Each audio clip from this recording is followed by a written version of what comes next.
본문 읽은 말씀 중심에서 나그네가 세상을 사는 이유라는 제목의 하나님 말씀 전합니다. 베드로 사도는 유독 이 나그네라는 말의 표현을 자주 사용합니다.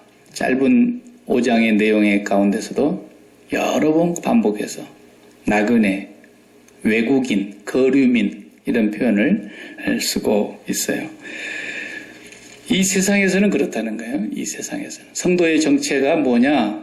이 세상에서는 각 나라마다 피지컬리 우리가 태어난 육체의 시민권이 있죠. 자기 나라가 있으니까. 그런데 그 시민권은 임시고 나그네고 진짜 시민권은 그러니까 이렇게 얘기하는 거죠. 우리가 한국에서 태어나도 미국에 와서 살면서 미국 시민이 되면 코리안 아메리칸이다 이렇게 얘기하겠죠. 그러니까 우리는 헤븐 뭐예요? 아메리칸이다. 헤븐 코리안이다. 이렇게 얘기하면 되겠죠. 한국계 미국인 이렇게 얘기하는 것처럼 천국계 미국인, 천국계 한국인 이렇게 말하면 되는 거예요. 정확하게. 우리는 그런 영적 신분까지 갖고 있다는 것을 세상 사람들과 구별해야 된다는 거죠. 우리는 우리의 시민권이 하늘에 있는지라 빌립보서 3장 20절에 그렇게 말씀했잖아요. 그러니까 우리의 정체성이 그거예요. 천국계 한국인, 천국계 미국인 뭐 이렇게 얘기하면 틀림없습니다. 그래서 우리가 이 세상에 나그네라고 하는 이 신분을 잊어버리면 엉터리로 세상을 살게 되는 거죠. 그래서 오늘 본문에도 우리가 읽은 내용에 보면은 그 말씀을 하고 있어요. 11절 첫 절에서 사랑하는 자들아 거류민과 나그네 같은 너희를 권하노니 영혼을 거슬러 싸우는 육체의 정욕을 제어하라 그랬어요. 이거 나그네가 이걸 싸워야 될 거라는 거죠. 나그네가 이 땅에서 계속해서 컨트롤해야 될 게 뭐냐? 육체의 정욕이라는 거예요. 세상 사람들은 절대로 이런 걸 고려할 필요가 없어요. 그리스도 안에 들어와 있지 않은 사람들은 현재까지는 그리스도 밖에 있다면 그렇게 살 수밖에 없는 거니까 그렇게 사는 것이 그 사람들은 성공이고 행복이고 기쁨이고 만족이에요. 차원 육체의 정욕대로 살아야 되고 안목의 정욕대로 살아야 되고 이생의 자랑거리를 쫓아서 살아야 돼요. 그리스도 밖에서는. 그러나 우리가 그리스도 안으로 들어왔다면 이제 나그네라는 거예요. 이 세상은. 이 세상은 나그네 길. 우리가 그 찬양을 그래서 부른 거예요. 나그네라는 거예요. 우리는 이제 육체의 정욕을 컨트롤해야 돼요. 육체의 정욕을 우리가 제어할 수 있어야 된다 이 말이에요. 안목의 정욕도 제어할 수 있어야 됩니다. 이 세상의 살림살이의 자랑거리 그런 것에 대해서 다 제어할 수 있어야 돼요. 나그네라고 하는 신분으로 확인한 이상 그렇게 살지 않으면 안 된다는 걸 지금 말씀하고 있는 겁니다. 그러니까 우리는 어디에 메인스트림이냐? 미국에 우리가 주류는 아니에요. 우리는 천국의 메인스트림이다. 천국의 주류로 살아가는 사람들이에요. 그래서 우리를 뭐라 했어요? 앞에 2장 9절에서 우리가 살펴본 대로 너희는 뭐라 했어요? 왕같은 제사장이요. 또 뭐라 했어요? 거룩한 나라요. 그의 소유된 백성이니. 그러니까 우리는 천국의 주류 아닙니까, 우리가? 그러니까 천국에 속한 메인스트림으로 살아가는데 이 세상에서도 주류가 되려고 그러면 안 된다라는 거예요. 세상 사람들은 이 세상에서 주류가 되기 위해서 특히 미국 사회에서 주류가 되기 위해서 얼마나 몸부림치는지 몰라요. 주류가 되는 것이 틀렸다는 것도 아니고 나쁜 것도 아닌데 그 주류가 그들의 삶의 목표가 되고 주류로 살아가는 것이 그들의 꿈이 돼서는 안 되는데 세상 사람들은 어쩔 수가 없어요. 그렇게 살아가야 돼요. 그러나 우리는 그게 목표나 꿈이 돼서는 안 된다는 거죠. 우리는 나그네이기 때문에 이 세상에서는 말 그대로 나그네로 거류민으로 살아가야 되는 거고 외국인으로 살아가야 되는 거고 우리의 주류는 하늘이다. 이것이 성도에게 분명한 정체입니다. 예. 그러니까 우리가 당신은 어디 출신입니까? 그러면 예, 저는 천국계 미국인입니다. 이렇게 대답하면 정말 정확한 답이죠. 예, 저는 천국계 한국인입니다. 이렇게 말하면 그거 참 듣는 사람이 좀 황당할는지 모르겠지만 분명한 겁니다. 분명한 거예요. 그것이 하나님의 백성들이 전 세상에 흩어져 있기 때문에 자기 나라 다 소속이 있지만 이스라엘 사람도 예수를 믿으면 천국계 이스라엘 그렇게 얘기하면 되는 거고, 한국에 있는 사람들이 예수를 믿으면 천국계 한국인, 어느 나라든지 마찬가지예요. 다 천국계. 그것이 보이지 않은 거룩한 공교회를 믿으며, 우리 사도신경에서 이렇게 말하잖아요. 거룩한 공교회라는 게 바로 그거거든요. 천국계 소속이라는 거죠. 오늘 본문에 앞서서 지난 시간에 보았던 2장 9절의 말씀의 후반절을 잠깐 보면은 그의 소유가 된 백성이니, 그 정체를 얘기한 뒤에 그 이유는 뭐라 그랬습니까? 너희를 어두운 데서 불러내어 그의 기이한 빛에 들어가게 하신 이의 아름다운 덕을 선포하게 하려 하심이라 그랬어요. 이게 나그네에 살아가는 이유 가운데 중요한 거예요. 천국의 소속으로서 거룩한 제사장이고 왕같은 제사장이고 그분의 소유가 된 백성이 된 천국의 주류가 된 우리들이 이 세상에서는 나그네로 살아가고 있는데 뭐냐? 우리를 불러내어서, 저 어두운 세상에서 불러내어서 그의 그 영광스러운 빛 가운데로 들어가게 하신 하나님의 아름다움을 선포하게 하려고 우리를 여기 놔뒀다는 거예요. 그 이유가 아니면 우리를 데려가는 게 제일 우리가 복된 겁니다. 근데 우리를 빨리빨리 데려가지 않으시면서도 여기까지 아직 내버려 두고 계속해서 오늘 또 2016년 새해를 살아가게 하신 것은 그분의 아름다움을, 그분의 영광을 세상에 선포하고 나타내게 하려고 하는 것이 우리 존재의 이유예요. 우리가 그렇게 목표를 가지고 살아가고 있는데 하나님이 그 사람을 세상의 높은 자리에 올리셨다. 그래도 그 높은 자리에 올린 사람도 그 자리에서 어떻게 해야 되는 거예요? 하나님의 아름다운 영광을 선포해야 되고, 또 높은 자리에 올라가지 않고 낮은 자리에 있는 사람도 나는 언제 저 높은 자리에 올라갈까 이런 꿈을 꾸는 게 아니라 여전히 그 자리에서 하나님의 아름다움을, 영광을 나타내는 삶을 살면 된다는 거예요. 그럼 하나님이 보실 때에 대통령이 돼가지고 하나님의 영광을 나타내나 일반 말단 공무원이 돼가지고 하나님의 영광을 나타내나 하나님은 똑같이 보셔요. 그러니까 하나님의 영광을 드러내는 그분의 덕을 나타내는 삶을 살아라고 여기 우리 이 땅에 놔뒀는데 사람들은 맨날 땅에서 높은 데만 바라보고 있으면서 그렇게 해야만 하나님의 영광이 나타나는 줄로 그렇게 착각을 하는 것 같아요. 또 오늘 본문의 13절에 보시면 인간의 모든 제도를 주를 위하여 순종하라 그랬어요. 인간의 모든 제도를 주를 위하여 순종하라는 거예요.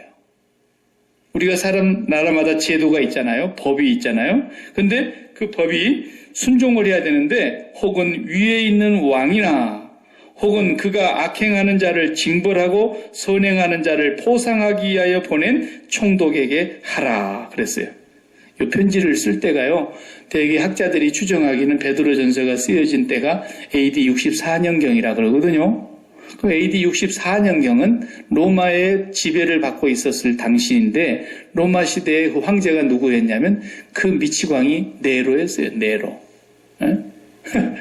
미치광이 네로가 다스리고 있는 그가 왕이요 황제인데 그 밑에 있는 그 로마가 전부 황제를 숭배하고 있는 상황인데 베드로 사도는 지금 뭐라 그럽니까?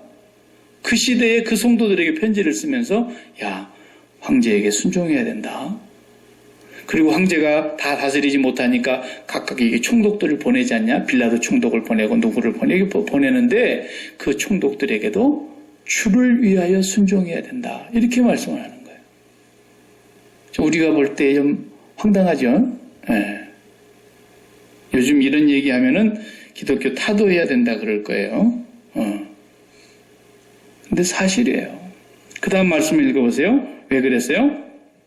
그 이유가 곧 15절 선행으로 어리석은 사람들의 무식한 말을 막으시는 것이라 그랬어요. 그 다음에 너희는 자유가 있으나 그 자유로 악을 가리는 데 쓰지 말고 오직 하나님의 종과 같이 하라. 무사람을 공경하며 형제를 사랑하며 하나님을 두려워하며 왕을 존대하라. 네로 황제도 존대하라는 거예요. 지금 64년경에 쓰여졌으니까 네로가 황제라니까 지금. 그러면 네로를 섬기라는 얘기냐? 그런 얘기는 아니에요. 하나님의 말씀과 정면으로 대치되는 얘기를 지금 하고 계시는 말씀이 아니고 너희가 이 세상에서 살아가는데 나그네라 할지라도 그 세상에서 법이 있고 제도가 있고 질서가 있는데 그 권세도 하나님께서 허락하셨기 때문에 있는 거라는 거예요. 그러니까 예수님이 빌라도 총독이 이제 여기 말씀대로 빌라도 총독이 파송을 받은 거 아닙니까? 황제에게. 그래서 이제 유대 땅을 다스리는 빌라도 총독이 와 있는데 재판을 딱 한단 말이에요. 십자가에 못 박기 전에 예수님을 자기들이 죽일 권세는 없으니까 유대인들은 죽여야 되겠는데 자기들이 죽일 권세는 없고 오직 사형을 언도 내릴 수 있는 사람은 총독뿐이니까 그 총독에게 데리고 왔더니 총독이 이제 예수님을 가지고 마치 희롱하듯이 말을 하지 않습니까? 나한테 잘 보이라는 거죠. 내가 묻는 말에 똑똑똑 자성하게 친절하게 대답 잘하고 내가 너를 죽일 수도 있고 살릴 수도 있어 막 이러면서 예수님 앞에다가 빌라도가 그렇게 얘기할 때 주님 뭐라 그러십니까? 내 나라는 여기 속한 게 아니야. 만약에 내 나라가 여기 땅에 속한 나라였으면 너 벌써 죽었어. 그랬다고요. 제가 지금 쉽게 하는 말이에요. 예수님 표현이 그랬어요. 내 종들이 잡혀오게 놔뒀겠어. 너가 죽었지. 내 나라는 여기 속한 나라가 아니고 그러나 위에서 너에게 권세를 주지 않았다라면 너도 지금 아무것도 할 수 없어 그랬어요. 하나님께서 빌라도도 권세를 허락하신 거라니까요. 그런 관점에서 주님이 그 빌라도의 말에 대해서 그대로 따랐다는 얘기예요. 받아들였다는 얘기예요. 빌라도하고 나하고 한번 붙어봤구나 오늘? 누가 이기나? 총독청에 들어가가지고 너가 한번 오늘 내가 목을 꺾어놓을까? 그러면서 막 그 총독이 험한 말을 하고 총독에게 막 욕짓거리를 하면서 총독을 한번 해보려고 눈을 부라리고 예수님이 그러지 않으셨다니까요. 위에서 주신 권세가 아니면 네가 이렇게 할 수 없다. 그러면서 그 질서에 그대로 주님이 그냥 고분고분 하신 거예요. 베드로 사도가 지금 그 얘기를 하는 겁니다. 공연히 세상의 질서와 제도를 어기고 이것은 하나님의 법도에 어긋난다. 그래가지고 막 함부로 행동을 하면은 그 무식한 사람들, 어리석은 사람들이 너희들을 오해해가지고 도리어 하나님의 영광을 가리지 않느냐 말이에요. 그러니까 그 방법에 있어서 요즘처럼 막 여기는 그런 걸 없어서 참 좋아요. 근데 우리 가끔 고국 뉴스 보면은 우리가 살 때 봤던 거 있잖아요. 이렇게 빨갛게 이렇게 띠를 두르고 색깔도 빨간 글씨로 써가지고 투쟁 막 이렇게 해가지고 용어도 과격한 용어를 쓰고 그래가지고 그냥 불을 지르고 화염병을 던지고 그럼 또 이쪽 경찰들은 막 물대포를 쏘고 체류탄을 막 터뜨리고 그러면서 막 그냥 대통령 이름을 누지 강아지 이름 부르듯이 하고 말이죠. 강아지도 그렇게 안 부르죠. 아주 그냥 난리 오합지졸이에요 보면은. 기독교인들도 그런 데 가가지고 목사들까지 가세해서 막 그렇게 하고 있는 거예요. 왜 목사가 됐는지 모르겠어요. 그렇게 하지 말라고 그러냐 성경에. 방법을 그렇게 하지 말라는 거예요. 방법을. 그래서 오늘 본문 말씀이 뭐라 그럽니까? 18절에 사환들아 범사에 두려워함으로 주인들에게 순종하되 선하고 관용하는 자들에게만 아니라 또한 까다로운 자들에게도 그리하라. 옛날에는 종이 있었어요. 노예가 주인 밑에 노예가 있어서 요즘 시대야 그게 없으니까 요즘은 직장에 상하 관계가 있죠. 옛날과 같은 주인과 노예의 관계는 아니지만 상하 관계로 놓고 가져와서 이 본문을 본다고 하면은 그때의 노예는요. 말할 줄 아는 당나귀라 그랬어요. 노예를. 그러니까 짐승으로 취급을 했는데 짐승과 한 가지가 다르다 이거예요. 요놈은 말을 할 줄 알고 말귀를 알아듣는 당나귀라는 거예요. 그렇게 취급을 받았던 노예들을 향해서 지금 하시는 말씀이란 말이에요. 노예들아, 너희 주인을 범사에 두려워함으로 존경을 해야 되는데 선한 주인에게만 존경하는 게 아니라 뭐라 그랬어요? 아주 까다로운 사람, 고약한 사람, 그런 주인에게도 하라는 거예요. 베드로 사도는. 오늘날로 말하면 상사 가운데 직장 상사 중에 아주 정말 상사니까 봐줄 수 있지 저게 사람도 아닌 것 같은 행동을 하는 사람이 있거든요. 예. 그런 일이 있어요. 제가 군대 생활도 했지만 군대에서도 마찬가지예요. 먼저 군대 들어왔으니까 계급이 깡패거든요. 군대는. 계급을 깡패라 그래요. 아쉬우면 군대 빨리 오지, 더러우면 군대 빨리 오지 이런다고요. 그러면서 조금 몇 달 빨리 온 애들이 나중 온 애들을 그냥 아주 개처럼 취급을 하고요. 예. 아직도 그런 일이 있나 봐요. 가끔 이렇게 맞아 죽는 애들이 나오는 거 보면. 그런 일들이 그 시대도 있었고 지금도 있고, 지금은 노예가 없으니까 그러지 그때 노예는요 그냥 당나귀 어떻게 농사하는데 쓰다가 죽고 병들거나 그러면 그냥 버리고 잡아먹고 그러는 것처럼 노예도 죽으면 갖다 버리는 거예요. 그냥 어디 신고할 것도 없어요. 노예는 그런 시대입니다. 그런 시대의 노예가요. 제가 러시아를 갔을 때 우리 국사책에서 세계사책에서 배우는 세계 3대 성당이 러시아에 하나 있어요. 이삭 성당이라고 그래요. 그 이삭 성당은 상상할 수 없는 건물로 지어졌어요. 기둥 하나가 어른이 이렇게 팔을 벌려서 4명 정도 이렇게 손을 맞잡아야 기둥 하나를 감쌀 수 있어요. 그 기둥이 100개가 넘어요. 성당을 이렇게 에워싸고 있는 바깥 기둥이. 근데 높이가 70m예요. 근데 그게 돌을 싸갖고 만든 게 아니라 한 덩어리 돌이에요. 한 덩어리 돌. 상상을 해보세요.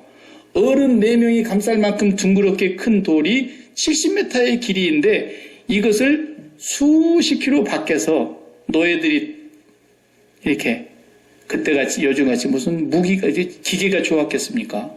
그걸 노예들이 다 각으로 떠가지고 한 덩어리 돌을 떠가지고 그걸 그렇게 수십 킬로를 또 운반해가지고 거기서 정으로 때려가지고 동글동글동글동글 이렇게 반질반질하게 만든 거예요. 그걸 이렇게 세웠다니까요. 그래가지고 그 70m나 되는 돌을 그걸 세우자니 얼마나 많은 노예들이 죽었는지 몰라요. 그 역사에 그 기록이 있어요. 거기 보면은 수천의 노예들이 죽었어요. 그러면서 그 성당 세워놨어요. 하나님 영광 받으셨겠어요?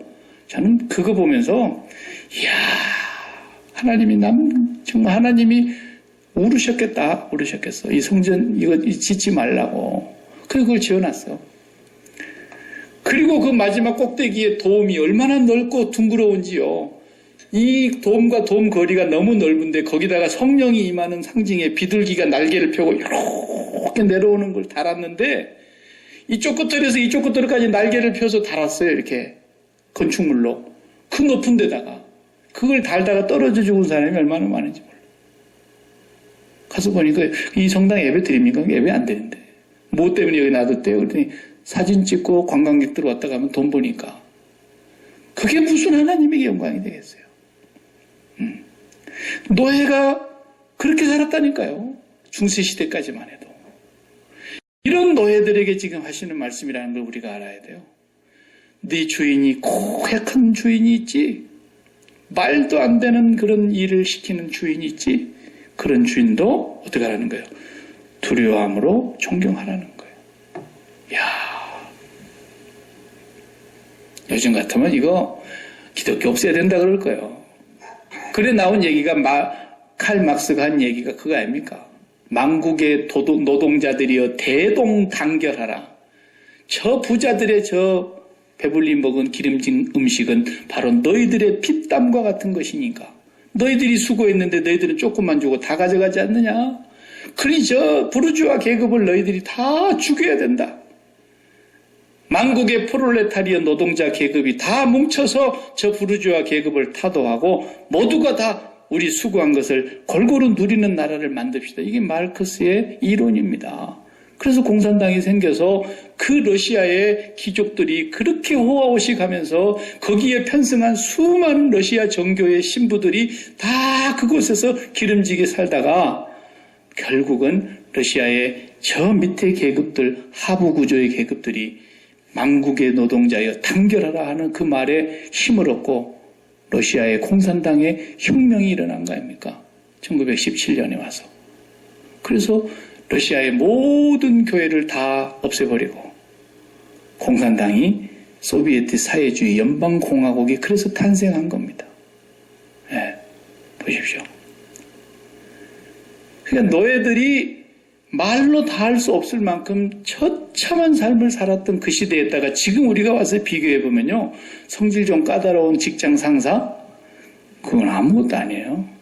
이 본문으로 놓고 보면. 그죠? 네.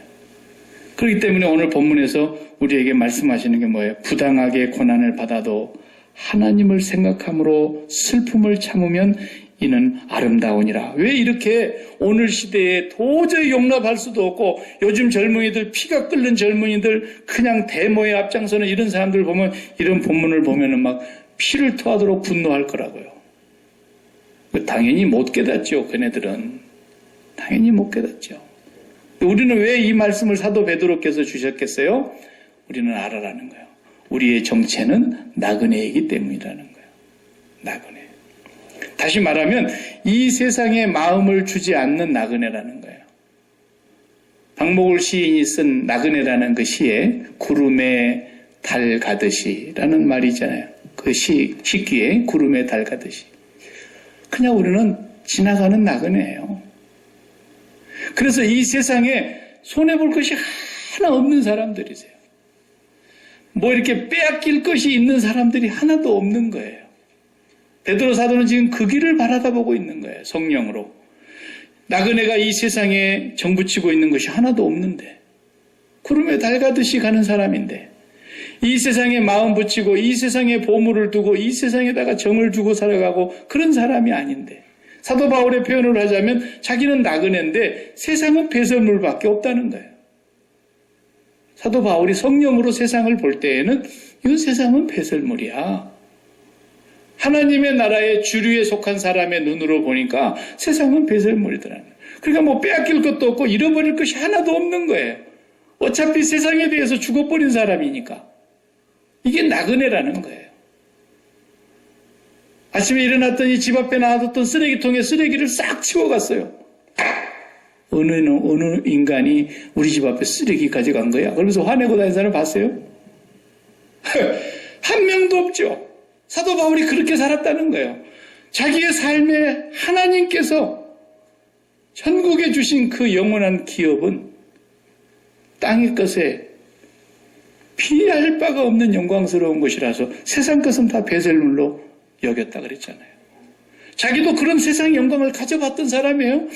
지위도 있었던 사람이고 학문도 있었던 사람이고 명예도 돈도 있었던 사람이고 자기는 그 바리새인의 부류 안에서도 또 탑 클래스였단 말이에요. 그런데도 그런 것에 대해서 내가 이제는 배설물로 여긴다 그러잖아요. 나그네의 정체성을 갖고 있는 사람이 바로 그것이기 때문에 네가 뭘 잃어버렸냐? 아침에 쓰레기차가 와가지고 쓰레기 가져간 거야. 이렇게 생각했다는 거예요, 그냥. 근데 그것도 억울한 일을 당할 때도 있잖아요. 그런데도 불구하고 하나님을 생각하고 그것도 참았다라는 거예요. 그런데 네가 죄를 지어가지고 불법을 행하여서 매를 맞지는 말아라. 그랬잖아요, 오늘 본문에. 우리가 잘못해서 매를 맞는 것은 하나님 앞에 아름다운 게 아니다. 그러나 네가 억울한 일로 애매하게 부당하게 고난을 받아도 하나님을 생각하고 참아라. 왜? 예수 그리스도께서 당한 고난은 부당한 고난 정도가 아니라 상상할 수 없는 억울한 고난이었다. 그러니까 예수 그리스도께서 당한 고난, 그 십자가의 고난을 생각해 보면 애매하게, 억울하게, 부당하게 당한 고난을 참아낼 수 있다는 거예요. 네. 여러분도 그렇게 올해 한 해 동안 사시기 바랍니다.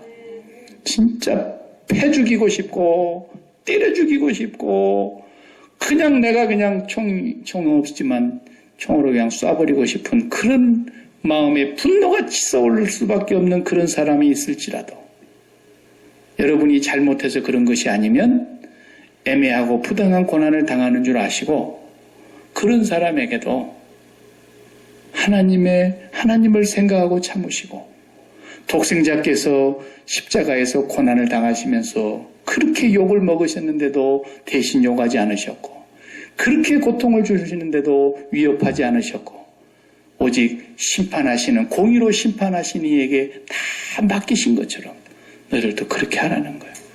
그 작년 9월에 저쪽에 흑인 교회 한 130년 역사를 갖고 있는 흑인 교회 미국의 그 전통 교회 190년인가요? 굉장한 교회였죠.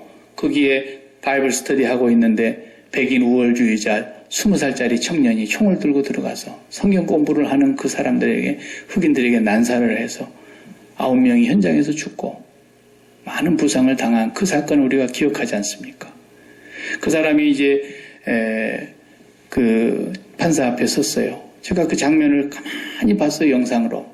판사가 앞에 있고 그 죄인으로 잡혀와 있는 그 20살짜리 백인 청년이 앞에서 이제 수갑을 채워놓고 세워놓고 그리고 그날 재판하는 날 9명의 유가족들이 다 거기에 참석했어요. 그리고 그쪽에는 유가족들이 그 죄수에게 말할 수 있는 기회를 다 주는 전례가 있더만요. 그래 판사가 한 사람 한 사람 얘기를 하라는 거예요. 그래서 자기 아내가 죽은 사람, 자기 어머니가 죽은 사람, 자기 아들이 죽은 사람, 유가족들이 다 거기서 그 제수를 세워놓고 한마디씩 하는데 제가 처음부터 이걸 다 들어봤어요. 와, 너무너무 가슴이 뭉클하더라고. 당신은 내가 두 번 다시 이제 만날 수 없도록 나의 어머니를 빼앗아갔습니다. 그러나 나는 당신을 사랑합니다. 나는 당신을 용서하겠습니다. 9명이 쫙 이 아이가 깜짝 놀라는 거예요. 이 백인 아이가.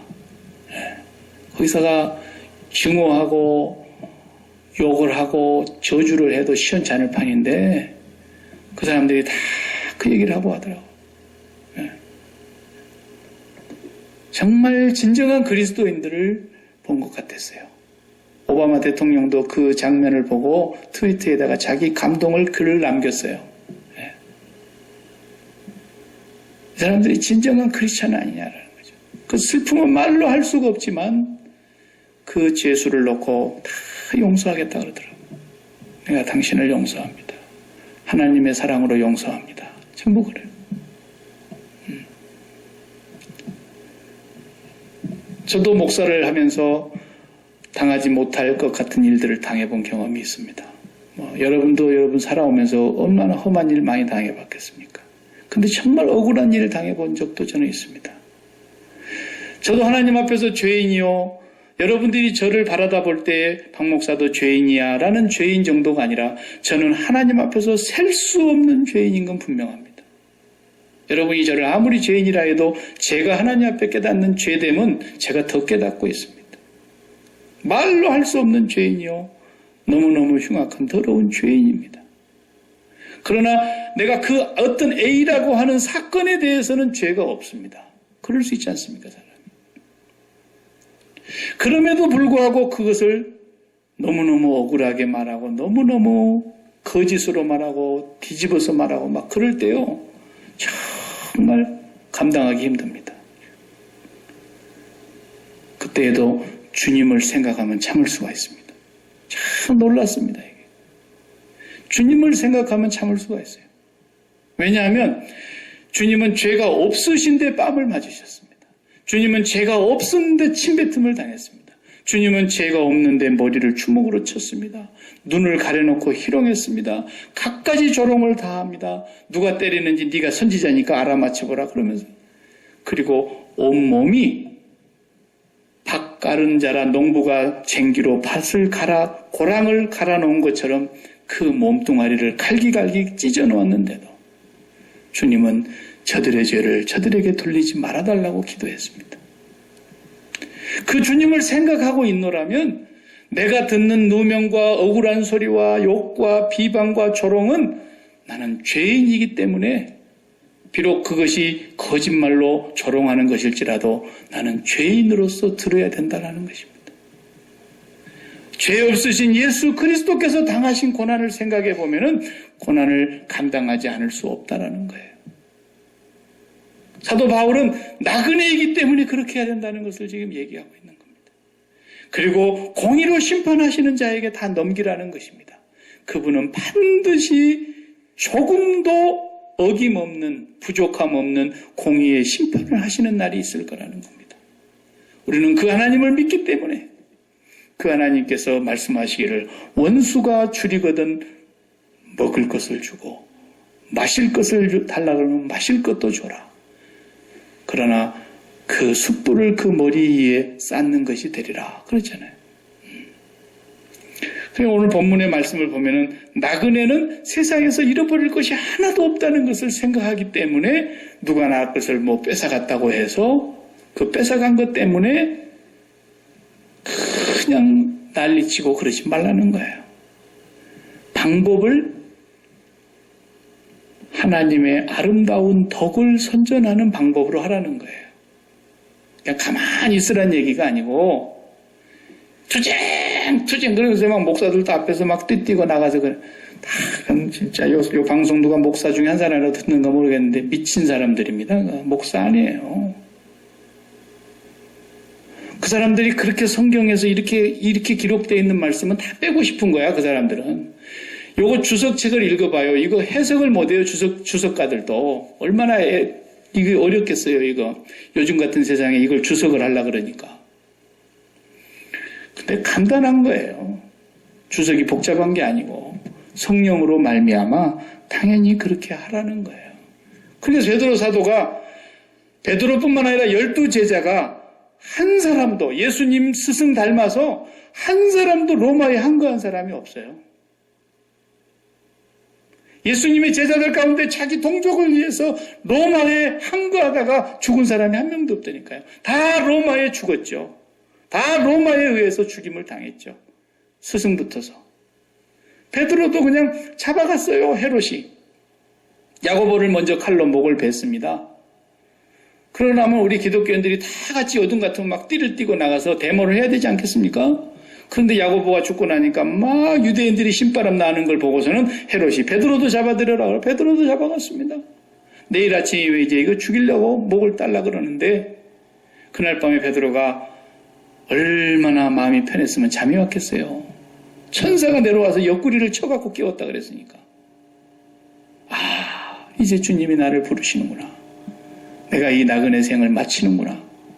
죽을 각오를 하고 이제 주님 앞에 갈 것을 잠시 후면 주님 만날 걸 생각하고 변화산 위에서 만났던 그 주님의 영광을 다시 꿈꾸는 거 아니겠습니까?